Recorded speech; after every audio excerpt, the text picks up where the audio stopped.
My name is Emily Shore, and for the past 3 years, I've been working night shifts at the Blue Lantern Motel, a small place sitting right on the edge of our quiet seaside town, Brighton Cove.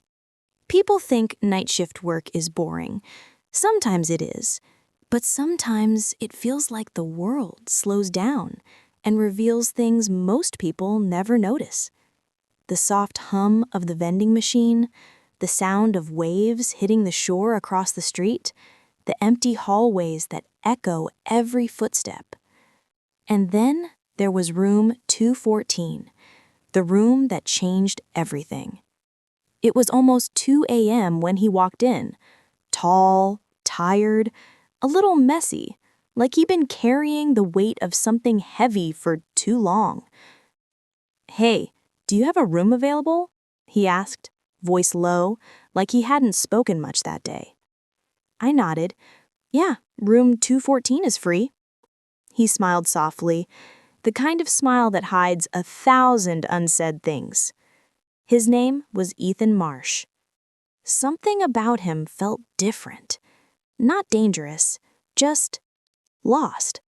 Ethan stayed one night, then another, and each night, around 1 or 2 a.m., he would walk down to the lobby, sit across from the desk, and talk.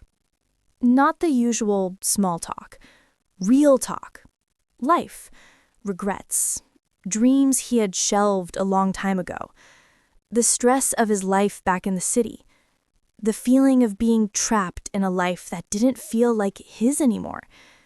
He'd say, "Emily, this town, this motel, it's the first peace I've felt in a long time." And I listened, more than I should have, because I felt seen too. Some nights we walked out to the little deck outside the motel. The ocean breeze was cold, but his presence felt warm. He told me he liked the sound of the waves. I told him I liked the way he talked. Honest, unfiltered. Slowly, quietly, something was growing between us. Not fast, not dramatic, just soft. Like two tired souls sharing a small corner of peace. I wasn't looking for anything. Neither was he. But life doesn't always wait for permission. It happened on his 10th night at the motel. We were sitting in the lobby. It was late, almost 3 a.m. He looked exhausted, more than usual. He put his head back, closed his eyes, and whispered, "Thanks, Mia. I needed this." My heart stopped. "Mia?" I repeated. His eyes snapped open. "Emily, I'm so sorry. I didn't mean it. I'm tired." But the damage was done. My stomach felt cold. My chest felt hollow. I wasn't the peace he was searching for. I was just the place he landed when his real world became too much. I was the break, not the choice. "Who is Mia?" I asked. He looked down. "My ex, or I guess not really an ex. We're still in each other's lives. It's messy." Messy. That word told me everything. He wasn't running towards something. He was running away. From his past. From his mistakes. Maybe even from his responsibilities. But he wasn't running to me. My voice cracked a little when I said, "Ethan, am I just another escape for you?"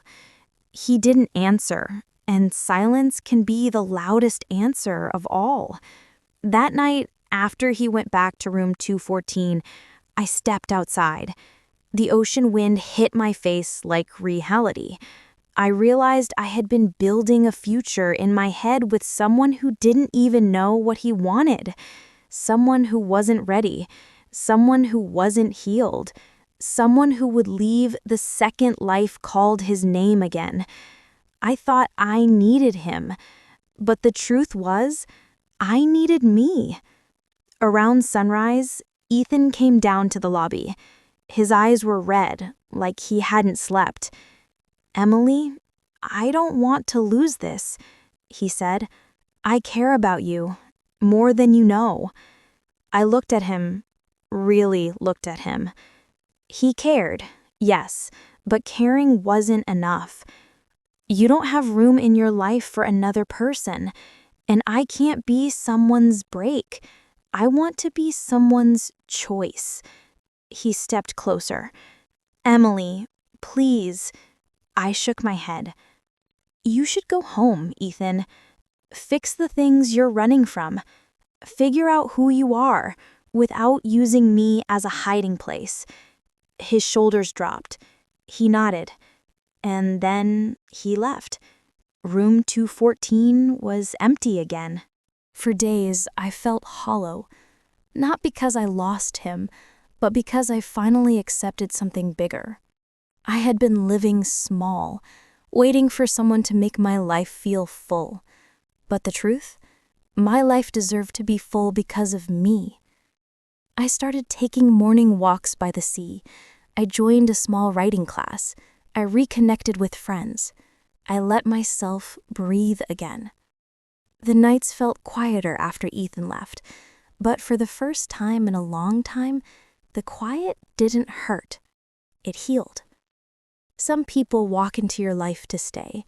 Others walk in to wake you up. Ethan didn't become my forever. He became my reminder. A reminder that I deserve love that chooses me, love that stays, love that doesn't hide me in the shadows of someone else's chaos.